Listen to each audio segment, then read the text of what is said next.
European honeybee, the one you picture when you hear the word bee. Striped, organized, relentless. A hive that runs like a tiny city, every shift covered, every job filled. But here's the part most people miss. She's not actually native to most of the world. She originated in Europe, spread with human migration across centuries, and adapted so completely she's now the most common bee on nearly every continent.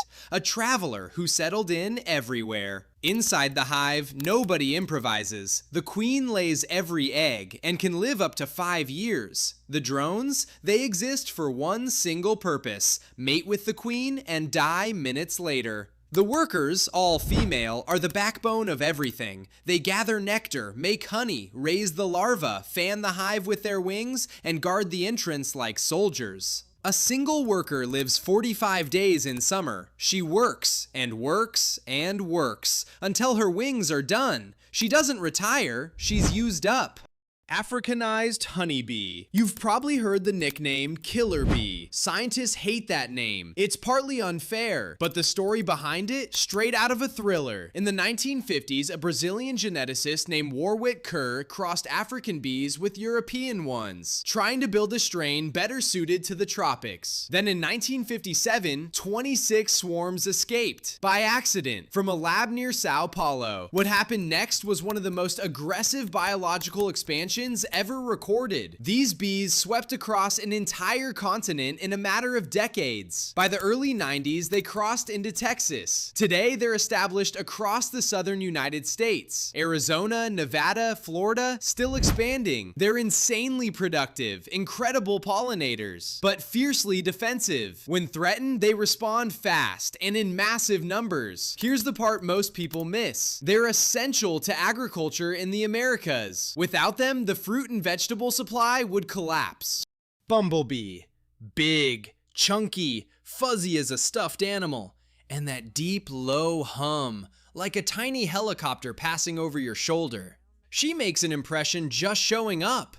But what actually blows your mind isn't the size, it's the technology. She uses something called buzz pollination. She lands on a flower, grips it with her legs, and vibrates her entire body at 400 hertz, a frequency that forces the pollen out in a way no other honeybee can pull off. It's basically biological ultrasound. Sounds like science fiction, but every word of it is real. And some plants, tomatoes, bell peppers, eggplants, and almost every blueberry on the planet can only release their pollen this way. So that handful of blueberries in your morning yogurt, that tomato on your sandwich, yeah, there's a bumblebee somewhere in that story.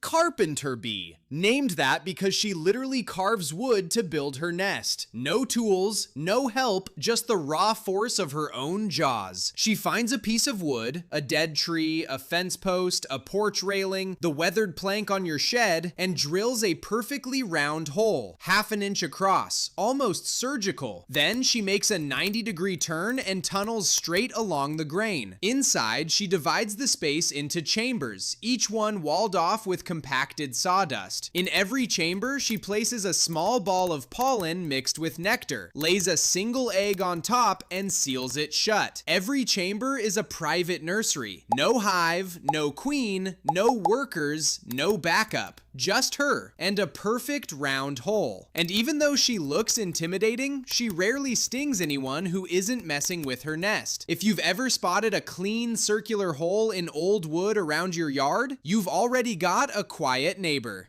Mason bee. Okay, now my personal favorite, and I'm pretty sure she's about to become yours too. The mason bee is small, metallic blue-black, almost shimmery in the right light. If you saw one flying past, you might mistake her for a fly. But this tiny thing is quietly extraordinary. Native to North America, practically stingless. The females can sting, but it takes a real effort to make them. You can let one walk across your hand and nothing happens. Here's what makes her special. A single mason bee pollinates as effectively as 100 honeybees. You read that right. 100. She's the reason apples, cherries, almonds, and pears even make it to the store. And she's almost ridiculously easy to host at home. A small wooden box with hollow tubes inside. Hang it in a sunny corner. That's it. No hive to manage, no honey to harvest, no stings. Just a bee quietly saving your fruit trees while you do nothing.